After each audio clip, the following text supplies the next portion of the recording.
Cashflow Diary Podcast, episode 526. Welcome to yet another exciting episode of the Cashflow Diary Podcast, the podcast that teaches you insider tips, tactics, and strategies for creating leverage streams of cash flow into your life. Learn from top-performing entrepreneurs, business owners, investors, and thought leaders from across the globe as they share their secrets to success. Like what you learn on this and other Cashflow Diary podcast episodes? Go to learninvestingnow.com and sign up to receive powerful tips and information that will help you succeed as an entrepreneur and investor. Now, here's your host, investor, entrepreneur, business owner, educator, speaker, author, and master facilitator of Robert Kiyosaki's cash flow game, Jay Massey. All right, ladies and gentlemen, welcome to another episode of the Cashflow Diary Podcast. I'm your host, Jay Massey, and I'm glad that you are here today because when it comes down to it, you and I, we are humans. We're out there doing our best to build our businesses, grow the cash flow, and yet there's something that we are often, seeking. Some of us, it could be significance. It could feel like purpose. It could be many different things. I mean, honestly, didn't you start your business for a reason? And I would dare to say that one of the things that you're after, even still today, because you're pursuing greater degrees of it, is something as simple as happiness. And I have with me today none other than Tal Ben-Shahar.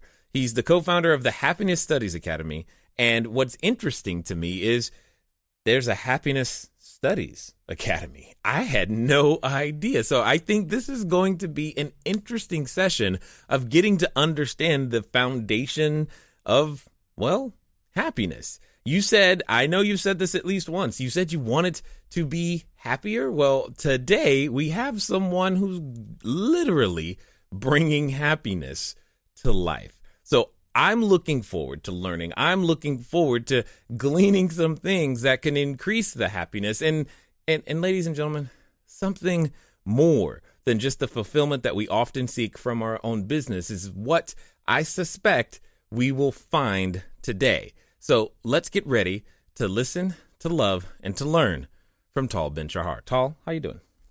Hi, thank you for having me on your show. Thanks for taking the time to be here. I'm glad that you're here. You've gone down an interesting path, my friend, already with this whole study around happiness. So I'm very intrigued, to say the least, and I want to know more. Now, this being your first time here, I have to ask you the same question I tend to ask everybody else. You ready? I'm ready for it. All right. I look at today's entrepreneurs a lot like yesterday's superheroes. You know, Batman, Robin, Wonder Woman, the Hulk, etc. Because I think that entrepreneurs and superheroes have a ton of things in common. For example, as an entrepreneur, occasionally I can envision myself running around town using our products and services and saving our customers with one sale at a time. And you know what? I'm probably wearing a cape at that moment. Also, though, like a superhero, an entrepreneur has a beginning. So if you think about Spider-Man, for example, there was a time where he was just a kid going to school, doing his own thing, taking some photos so that he could have some extra money to take Mary Jane out on a date. That was it. Then one day he gets bit by a spider, discovers he's got a superhuman ability, and he's presented with the choice: does he use these powers for good or for evil? So my question to you is as follows. Before the lectures and workshops that you currently do, before your books like the Joy of Leadership, Choose the Life You Want, Being Happy, before even the Happiness Studies Academy, what I want to know is, who is Tal Ben-Shahar? Wow. Okay. So I was bitten by the happiness bug, the happiness spider, when I was in college. I went to Harvard undergrad and I studied computer science, and I found myself in my sophomore year doing very well academically, doing very well in sports. I played squash, professional squash as well. I was doing quite well socially, and yet I was very unhappy. And I remember waking up one very cold Boston morning, going to my academic advisor and telling her that I'm switching majors. And she said, what to? And I said, well, I'm leaving computer science and moving over to philosophy and psychology. And she said, why? And I said, because I have two questions. The first question is, why aren't I happy? Second question, how can I become happier? And it's with these two questions that I then went on to get my undergraduate as well as my graduate degree in Harvard Business School, all the time focusing on how can I help myself, individuals, organizations, and ultimately nations increase levels of happiness. Interesting. I like that. I'm like that. When you said, I got to admit though, when you said computer science, I was not expecting that as a starting point. And I'm like, he just said computer. Okay. So this is going to be interesting, but I love the fact that you were willing to pursue the question. Now, I have a question based upon that. When you say, why aren't I happier? What exactly did you mean at that time? Like, what was the expectation? Like, how did you know why was there even an expectation that you would be more happy than you were? It was just intuition, a feeling. It's just that I looked around me and, there were wonderful students and professors and everything seemed to be going well. And yet the equation that I've been handed down from, whether it's, the significant adults in my life, from society, from the ether, the equation was become successful and then you'll be happy. Mm-hmm. And, I was checking off most of the boxes that I was given, and I was far from happy. I didn't look forward to going to classes. I didn't look forward to my days.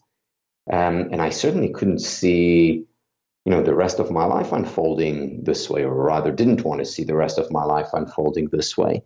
And I decided that I had to ask, the difficult questions. And again, intuitively, I thought, I probably won't get it writing code. Why don't I look for it in? I look for it among the ancient and modern sages, and I did, and I looked at Eastern philosophy, Western philosophy, read Lao Tzu and Aristotle, and then modern psychology, the research, and actually did find many answers, and I did become happier. And when I did, I wanted to share what I'd learned with others. And that's when I started to teach. And I must point out, it's not that, okay, I found the Holy Grail and the secret to the happy life, and now I'm sharing that secret. No, it's a lifelong journey. And, I'm still obviously learning a lot and learning from different sources and continue to share what I learn. Totally understood. Now, I think a number of us, those that are listening at various stages of our entrepreneurship journey, we have that exact same equation. I'll be happy when my company does, maybe it starts with 6 figures and then it goes to 7, and then I'll be happier when it's 8. I would love to hear your thoughts on why does this equation not balance? Yeah, no, this is a very important point. It's something that I've thought about a lot, and I've actually named this phenomenon the arrival fallacy. And the arrival fallacy is the illusion that when we arrive at a place, get to a place, you talk about that 6 figures or the raise or the promotion or the accolades. When we get there, then we'll be happy. Well, that's wrong. There's so much research out there showing that success at best leads to a temporary spike in our well-being. It's not what will get us to the happily ever after. In fact, what we need to do, if we are to experience happiness on an ongoing basis, if we are to increase our levels of well-being, there are different things that we need to do. Yes, of course, celebrate success, strive for success, but that's not the answer to happiness. Now, you mentioned something earlier when you were describing the state that you found yourself in. You kept using the phrase, I didn't look forward to, and you filled in the blank with different things.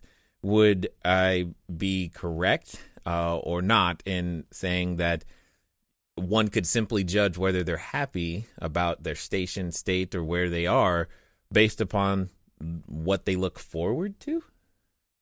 That's part of it. That's Okay. part of it, but certainly not all. Happiness is in many ways like beauty. It's difficult to define it, but we know it when we see it.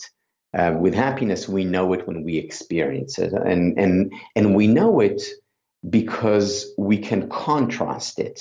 Meaning, if I always experience the same thing, I wouldn't even know what happiness or sadness is. But because I've had, good days and bad days, emotionally speaking, in terms of my overall well-being, then I can tell when I'm going through good times or bad times. Now, an important distinction to make is between happiness and pleasure. Happiness is not just a Mm. positive emotion. Happiness is much more than that. You talked earlier about a sense of purpose. A sense of meaning and Yes. purpose is a Yes. very important part of a happy life. I have days when I wake up and I don't feel great. However, I'm very committed and driven to do something.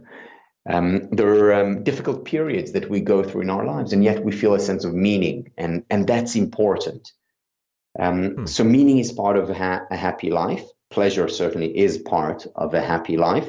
Relationships are an important part of a happy life. Curiosity, intellectual engagement is part of a happy life, and of course, our physical well-being Hmm. contributes or detracts from our overall happiness. So it's all these components, the sense of purpose, physical well-being, intellectual well-being, curiosity, interpersonal well-being, and of course, emotional well-being are part of the happiness equation.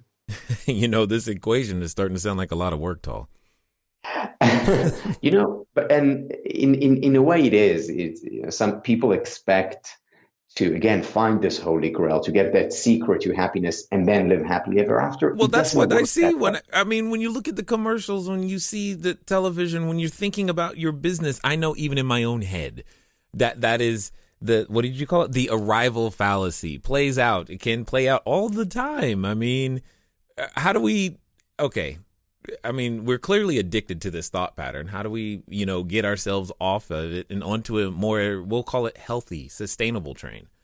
Yeah, well, it's to realize that happiness is no, or the striving towards happiness, the attainment of happiness is no different than other goals. And if you want to create a business, um, it takes work, it takes investment. If you want to become a good athlete, you have to invest. If you want to, be able to play the piano well, you have to invest. With happiness, if you want a good relationship, whether it's a business relationship or a romantic relationship, you need to invest in that relationship. The same way with happiness. Now, having said that, investing in something that you care about doesn't need to be painful. On the contrary, that in and of itself can generate happiness. If you're investing in a business that you are, or in an idea that you believe in, the journey can be as joyful, can be as fulfilling as reaching the destination. And that's the goal, to identify something that we strive for, that we believe in, that is meaningful to us, and that we enjoy the journey going there. Yeah, and I can see that. So talk to us for a second. There's individuals listening who are anywhere. They're at the beginning of their entrepreneurial journey. They're just now formulating that business, that concept, that idea. And there's also a few who, they're approaching 6, 7, 8, maybe or so figures on an annual basis in revenue, and they're just trying to take themselves to the next level. But you said something earlier that I thought was profound. You said that there were levels of happiness. Like, what do you mean? Um, you know, Happiness is a lifelong journey. Many people ask me, so Tal, are you happy? And That's a and fair question. That's it is a funny. fair question. Yeah. This is what I dedicating much of my life to, and my answer to that is I actually don't know. And the reason this is my answer is because I don't think there is a point before which we're unhappy, after which we are happy. In other words, I it's not a see. binary 0-1. Mm. I can certainly say that today I'm happier than I was 25 years ago when I embarked on this journey. At the Mm. same time, I certainly hope that 10 years from now, I'll be happier than I am today. Right. In other words, happiness resides on a continuum. It's a journey. It's a lifelong journey that ends when life ends. And in this respect, we can always strive for more, accept the ups and downs because they're a part of any life, and yet the trajectory is an upward trajectory. Okay, so let's talk about this for a second.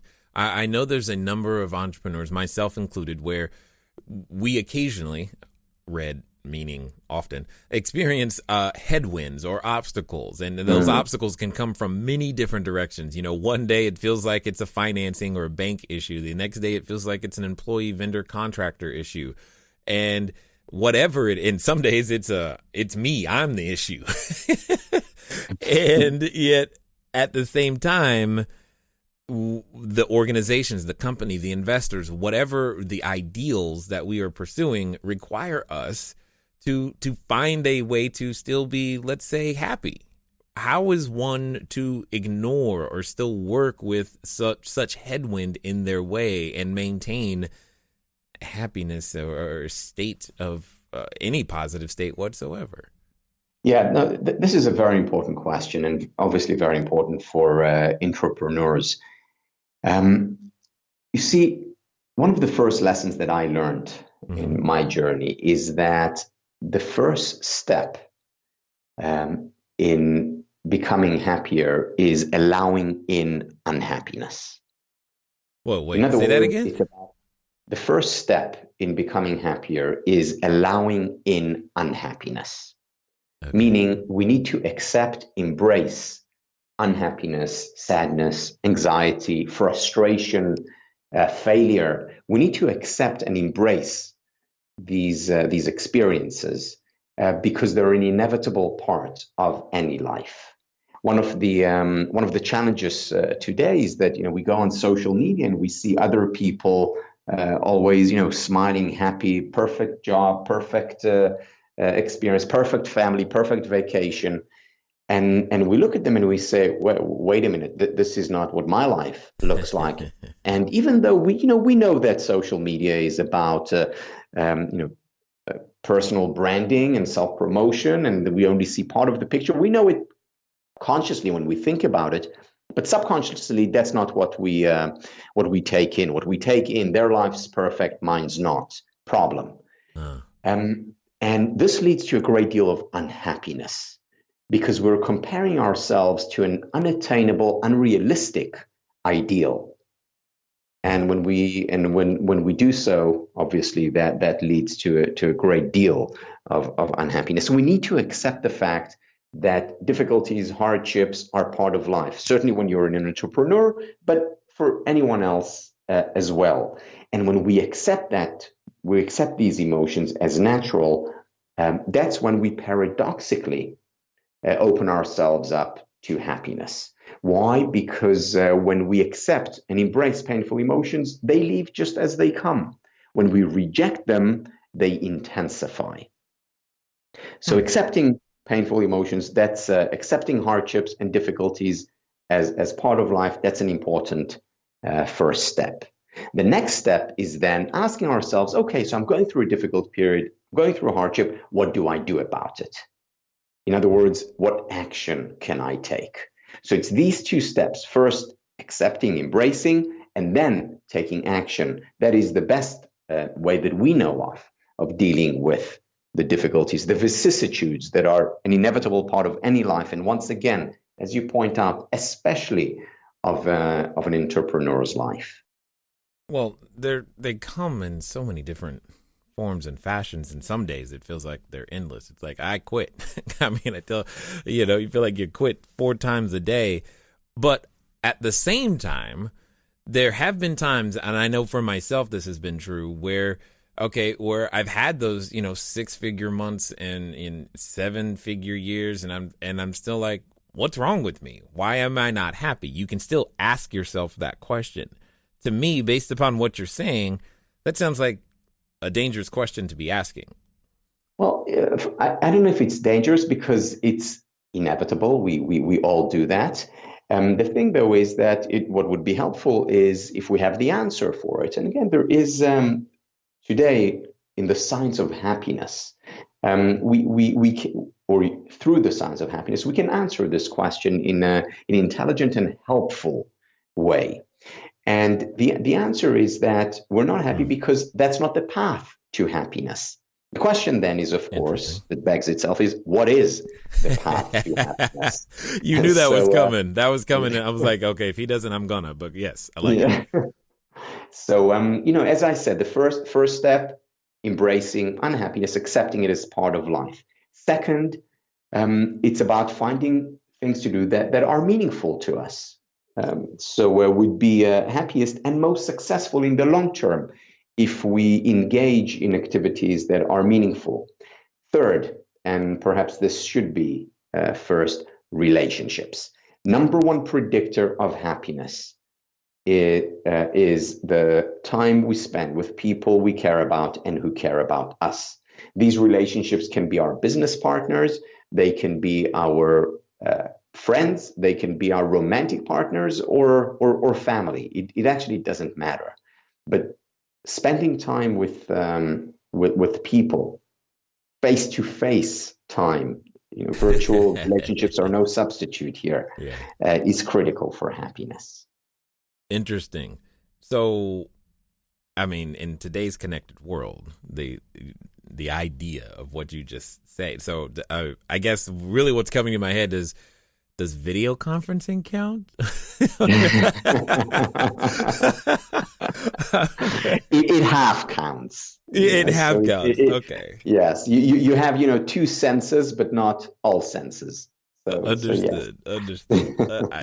I had to ask because I was wondering. So, the way that you seem to have an understanding of happiness, what would you say then, when you've worked with entrepreneurs, been on stage at doing consultations, doing the things that you do? What would you say are, if I asked you, what are the top 3 things that keep tripping up, would-be entrepreneurs or entrepreneurs in general from achieving and being on this path to happiness? Hello there, entrepreneur. This is Jay Massey. I know that if you've ever gone over to the site, cashflowdiary.com, you may have asked yourself, where on earth do you get a domain name from? Especially as you are beginning to build your bigger, better, badder business, you need a web presence. You need the email address. You need a way for people to contact you electronically so that you can stop doing the @gmail.com game. Well, the good folks over at GoDaddy have definitely supplied us with every domain that we have ever used. So what I want you to do is I want you to go over to trygodaddy.com/cashflowdiary. Again, that's trygodaddy.com/cashflowdiary, because it's a quick way for you to get set up to capture your domain name the exact way that you want it. They got easy search functions, and most importantly for you is that you'll be up and running today. As I said, once you get started, stay started. Don't let small little obstacles of how to get your own domain name going stop you. So again, go to trygodaddy.com/cashflowdiary, and let's get back to the rest of the story. Yeah, good. So the first thing, it's about thinking about or asking the right question when I become an entrepreneur. The right question is not where can I make the most money? The first question we need to ask, what's most meaningful to me? And interestingly, as many examples show, very often what is most meaningful to us is actually where we can make the most money. Why? Because that is what sustains energy. So that's the first thing. What is most meaningful to me? In what way do I want to impact the world, other people, my life? Second is our relationship to failure. One of the sentences that I repeat over and over again, whether it's to myself, to my kids, to my clients, is learn to fail or fail to learn. The most successful entrepreneurs, the most successful business people, the most successful artists and scientists are those who have failed time and time again. They failed and they learned from that failure. They grew. This is how we learn how to walk, by falling. That's how we learn how to eat, by making a mess. It's also, by the way, how we learn to be in a healthy relationship, romantic or otherwise. And it's certainly how we learn to thrive and flourish in business. It's failure. I myself am an entrepreneur. I've started a few businesses, and one of the things that I do is I always make a point when I teach to talk about my failures as well, because it's easy to see the successes because they see the business, it's happening and thriving, but very few people know just how many times entrepreneurs fail. And that's no less important to point out than the successes. In fact, it's more important because it happens more often. Yeah, I did a video once and just detailing like my top 10 failures, because people, at least in my world, are constantly concerned about what happens if I lose money? I'm like, you're gonna lose money. If you don't, you haven't really tried. And I just added up like the dollar amounts of failures and what they cost based upon my estimation in terms of, revenue or opportunity lost, etc. And it was millions of dollars. And I don't know if it helped people, but it definitely helped me because it's like, yeah, that in order to get to where we are today, those things had to happen for all the reasons that they did. So let me ask you this question: if we're willing to, as you say, accept and embrace this negative stuff, and we get to the point where we're like, okay, it is what it is. You're saying, what can I do about it? My question is similar in the same way that you would attack a computer science problem. It's like, hey, X, Y, Z is not happening properly. You'd be able to break it down modularly so that you could get the software to compile and compute and do what it needs to do. Is there that type of, step by step to obtaining happiness? Like your second question even was, how can I be happier? What does that look like? Yeah, so there are absolutely things that we can do. For example, and this is based on research done with people in general, as well as with business people and entrepreneurs. Write down things for which you're grateful. In the business context, it can be write down things where you made progress on. So even in the worst of days, you made some progress. You responded to an email. You met a client. You learned something from your failure. So focus on a daily basis, and if you can do it on a daily basis, do it on a weekly basis, as an individual or as a team. Focus on what progress you made. Research by Teresa Amabile from Harvard Business School shows that when you do that, not only does your job satisfaction increase, you become happier, you actually become more successful as a result of that. One of my favorite word in English is the word appreciate. And the word appreciate has two meanings. The first meaning of the word appreciate is to say thank you for something. And of course, that's a nice thing to do. The second meaning of the word appreciate is to grow in value. So money appreciates in the bank, or the economy appreciates. Now, the two meanings of the word appreciate are connected, because when you appreciate the good appreciates. I like In other that. words, when you appreciate the things that are going well, the progress, things you're grateful for, you actually have more of them as a result. So, as you're talking, there's many thoughts going through my head, and I'm trying to narrow them down and see if I can't formulate. I don't think I can formulate this next thing into a single question, but what's going through my head is, in a corporate environment or business environment or just, sports environment, we can be very results driven, but yet what you just said a second ago was about enjoying the process and looking at your progress more than just the outcomes. And we can get very focused on the outcome has not happened, therefore I am not happy, not successful, not a whole bunch of nots. And yet at the same time, there's this wave and there's this thought process, well, everyone should just get an award for participating.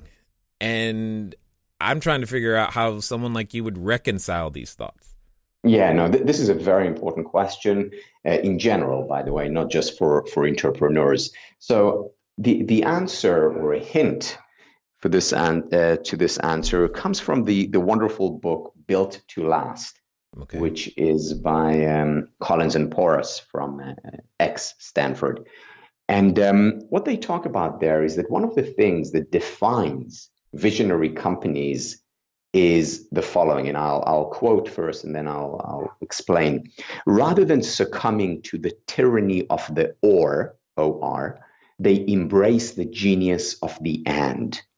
Rather than succumbing to the tyranny of the or, they embrace the genius of the and. Now, the genius of the and, for example, is where having very strong values, core values that are inviolable, and at the same time being flexible around that core. So it's not this or that, it's that and that. So the same with what you just talked about, which is, yes, it is about appreciating what you have done. It is about getting, a check for participation, so to speak. And it's about being hungry for improvement and embracing and learning from failure. Howard Gardner, also a Harvard Graduate School of Education, talks about how the best leaders are ones who are able in their mind to reconcile, bring together two seemingly contradictory approaches. And one of the most important seeming contradictions are exactly what you pointed out. Entrepreneurs, yes, celebrate small wins. Don't take them for granted. Appreciate the good so that the good appreciates. And you don't want to, rest too much on your laurels. Don't pat yourself too much on the back, because you also want to improve and get better. Because when you stop being hungry for improvement, then you no longer have the DNA of an entrepreneur.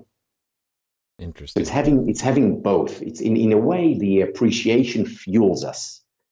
And the dissatisfaction guides us. Wow. So, I mean, the more I listen to you, I can see why it takes, this is a lifelong study type of thing. And that's intriguing to me. And yet at the same time, I struggle for the sense of completion. Always okay, I got it. Does that sense ever come to you or someone who studies what you study? I got it. Less so, because you don't arrive. Because one of the paths to happiness is really learning to accept the fact that, I'll never have that formula, because probably, we're not sure, but probably that formula doesn't exist. But what I can do is do certain things on an ongoing basis that will lead me to becoming just a little bit happier. And little bit is a lot. Meaning, if you're able to make small changes in your life, for example, if on a consistent basis, and the key is consistency, you're able to appreciate things that you do, you'll actually become significantly happier over a long period of time, even though it's small changes. If you're able to spend a little bit more, an hour or two extra a week with people you care about and who care about you, face to face, not video conference and not when the phone is on, but be totally committed to that person during that 1 hour or two. Small change, but it can make a very big difference over time. If you exercise on a regular basis, that's another path to a happier life. If you're so busy that you're not exercising, and then suddenly you introduce 2-3 times a week of exercise, 30 minutes each time, not a lot, that can make a very big difference in your overall levels of happiness. Small changes make a big difference. Yeah, I was thinking I heard somewhere somebody said something to the effect of just try to be 1% better today than you were yesterday. And that's what I hear when I hear what you're saying right there. Yes, exactly that. This is, the analogy that I often use is, you go on a transatlantic flight and you look at the screen, the map that shows the movement, the GPS of the plane, and you look at it and it's not moving. However, you fall asleep and you wake up 3 hours later, and you look at the screen again and you've moved, you've made progress. And it's the same with, the life of an entrepreneur. The day to day, it's very difficult. There are very few days where you say, wow, today was a significant, major business changing experience. It's usually incremental, small changes over time. Same with happiness. I like it a lot. Now, for those that have listened this far, want to find out more, about what you've got going on over there at the academy, or just find out more about what you're doing, what's going to be the best way for them to track you down and figure that out? So it's all on my website, which is talbenshahar.com. That's TalBenshahar.com. And there are links there to my books as well as to my online programs.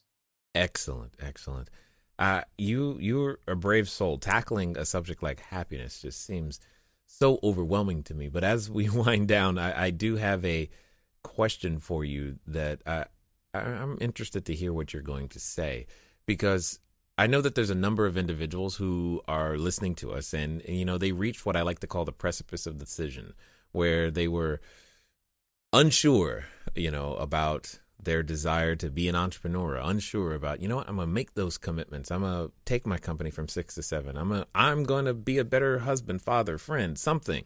But they reached that decision point and they're drawing that line in the sand.